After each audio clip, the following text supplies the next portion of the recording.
de escravos. Era gente iletrada, que não sabia ler nem escrever. Era gente que tinha que trabalhar, às vezes das 7 da manhã até as 11 da noite, servindo os seus senhores. Mas com esse tipo de gente, que não sabia ler nem escrever, trabalhava o dia inteiro, a igreja se espalhou no mundo inteiro conhecido daquele tempo. Por quê? Porque todos esses escravos entendiam: nossa, agora eu sou um sacerdote. Poxa, que privilégio! Eu era um escravo, eu não valia nada, as pessoas cuspiam em mim, e agora eu fiquei sabendo que tem um chamado sobre a minha vida. Deus tem um propósito na minha vida, eu sou útil para alguma coisa.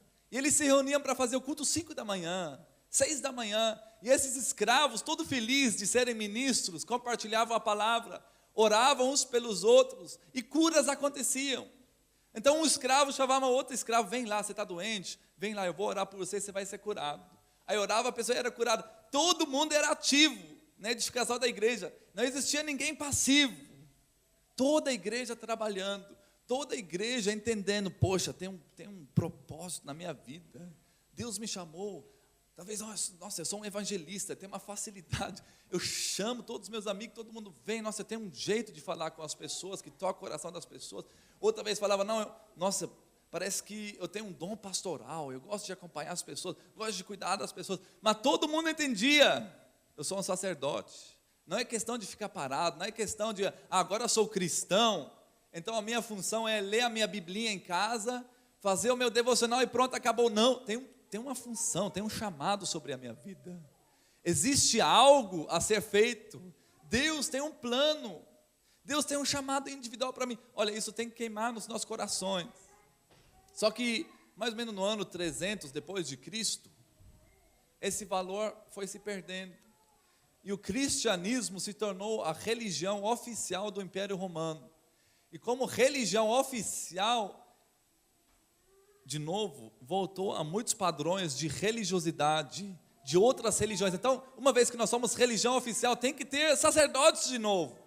Como assim? Uns escravos aqui ministrando, escravo falando: não, tem que ter gente especial, tem que ter roupa especial, tem que ter tudo um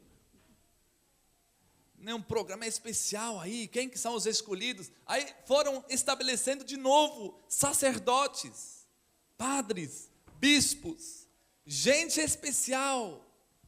Aí você vai perceber que muitas vezes na igreja católica até hoje, tem momentos no culto, que o bispo, o padre, ele vira de costas para o povo e faz ali algumas cerimônias, algumas coisas. Por quê? Porque ele se torna naquele momento mediador entre a igreja e Deus. Só ele pode ocupar aquele lugar, só ele pode fazer isso, mas ninguém. Ele é especial, ele é diferente, tem que ter toda uma roupa diferente, tudo enfeitado, bonitão, porque tem que ficar nítido que ele é alguém separado, ele é alguém diferente no meio do povo.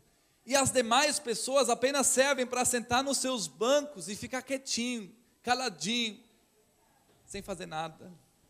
Isso é uma cultura que ficou no meio da igreja por séculos e séculos, até a Reforma Protestante, que no ano que vem vai fazer aniversário de 500 anos de Reforma Protestante, que começou na República Tcheca, Alemanha, Suíça, alguns homens de Deus se levantando, o mais conhecido, Martinho Lutero. E esse versículo de 1 Pedro 2,9 foi um dos versículos mais importantes para Lutero nessa batalha da Reforma Protestante, porque ele falou: está errado, todos são sacerdotes. Como assim? Nós estamos fazendo culto em latim, a Bíblia só existe em latim, mas nós estamos na Alemanha, ninguém fala latim, a gente faz os cultos e ninguém entende nada, ninguém pode ler as escrituras, sendo que esse povo todo é um povo de sacerdotes. Eles têm que ter a possibilidade de ler a Bíblia, tem que ter a possibilidade de se envolver na edificação da igreja. Não pode ser só os padres, os bispos, Aí foi batalhando, e gente morreu por essa causa. Muita gente entregou a própria vida por essa causa, porque achou tão importante essa causa, estava disposto a morrer por ela. Não, todos os cristãos agora são sacerdotes, todos são ministros, todos, não existe mais diferença, não existe mais ninguém que está mais pertinho de Deus do que o outro. Não existe mais isso. Então isso é uma coisa que nós temos que ter dentro da nossa cabeça. Não existe mais ninguém que está mais perto de Deus do que você. Falei para a pessoa ao seu lado, não existe mais ninguém que está mais perto de Deus do que você. A Bíblia é bem clara, existe apenas um mediador entre Deus e o homem, esse é Cristo Jesus. Não tem mais espaço para ninguém. Mas isso está tão inculcado na cabeça, que quando a gente olha, ou pensa em igreja, pensa nas coisas, a gente já pensa assim, em toda uma liturgia, tem um pastor que cuida, que faz isso, faz aquilo, e a igreja são aqueles que sentam ali no banco e não fazem nada. Nós temos que vencer essa mentalidade, quebrar essa mentalidade. Sabe, o maior motivo pelo qual a gente só faz um culto por semana, e durante a semana, na verdade, a gente se encontra em grupos pequenos, é para quebrar esse paradigma na cabeça das pessoas. Você é importante. Porque se a gente fizesse um culto todo dia, a pessoa só vinha e recebia, mas tem que ter uma oportunidade para ser ministro. Tem que existir uma oportunidade, uma plataforma dentro da igreja para a pessoa ser ministro de Deus, sacerdote de Deus. Isso não está funcionando ainda no nosso meio muito bem.